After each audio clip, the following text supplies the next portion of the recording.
IPL 2025 CSK versus Lucknow super Kings. അങ്ങനെ CSK ജയിച്ചു. നല്ല പ്രഷറുള്ള കളിയായിരുന്നു. അവസാനം ജയിക്കൂ എന്ന് വിചാരിച്ച് ഇങ്ങനെ ഇരിക്കുകയായിരുന്നു. അങ്ങനെ കളി ജയിച്ചു. നല്ല പ്രഷറായിരുന്നു. അവരുടെ ടീം നമ്മളെ ടീമിലൊരു നല്ല പ്രഷർ കൊടുത്തു, നമ്മളെ ടീം അവർക്കും പ്രഷർ കൊടുത്തു. അങ്ങോട്ടും ഇങ്ങോട്ടും നല്ല പ്രഷറായിരുന്നു. ജയിക്കോ എന്നുള്ള രീതിയിൽ അവസാനം ജയിച്ചു.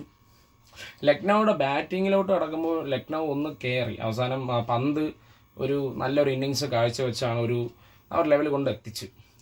ഒരു അണഞ്ഞ ഒരു ബാറ്റിംഗ് തന്നെയായിരുന്നു. പക്ഷെ പന്ത് ഒന്ന് ബൂസ്റ്റ് ചെയ്തിട്ടുണ്ടായിരുന്നു. അങ്ങനെ ഒരു 166 എന്നുള്ളൊരു സ്കോറ് ടാർഗറ്റ് ചെന്നൈക്ക് കൊടുത്തിട്ടുണ്ടായിരുന്നു. ചെന്നൈയുടെ ബാറ്റിങ്ങിൽ റഷീദ് ഒരു കിടിലൻ ഇന്നിങ്സ് തന്നെയായിരുന്നു കാഴ്ചവെച്ചത്. റഷീദിൻ്റെയും സച്ചിൻ രവീന്ദ്രയുടെ പാർട്ണർഷിപ്പ് അടിപൊളിയായിരുന്നു. പിന്നെ ഇവരുടെ തമ്മിലുള്ള പാർട്ണർഷിപ്പ് ബ്രേക്കായ ശേഷം കളി അങ്ങ് പുറകോട്ട് പോലെ തോന്നി. അങ്ങനെ മിഡിൽ ധോണി വന്നു.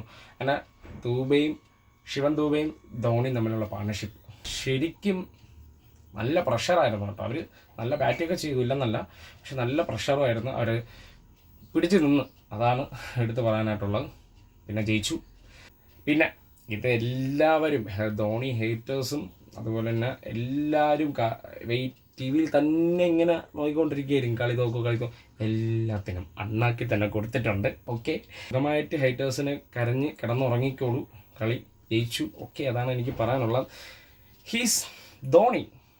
അദ്ദേഹം ഇപ്പോഴും ആ ഒരു ഫിനിഷർ, ആ ഒരു പേരിനോട് നീതി പുലർത്തിയിട്ടുണ്ട്. ഓക്കെ, നീയൊക്കെ ഒരുപാട് ട്രോൾസൊക്കെ ഇറക്കിയിട്ടുണ്ടായിരുന്നല്ലോ.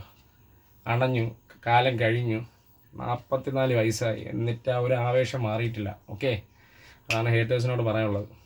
തല ഈസ് ഓൾവേസ് കിങ്. ഓക്കെ, തല എപ്പോഴുമേ തലതാ.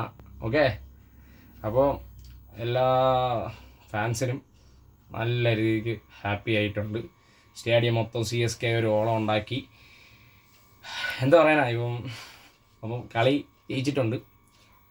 അപ്പോൾ ശരിയാണ്.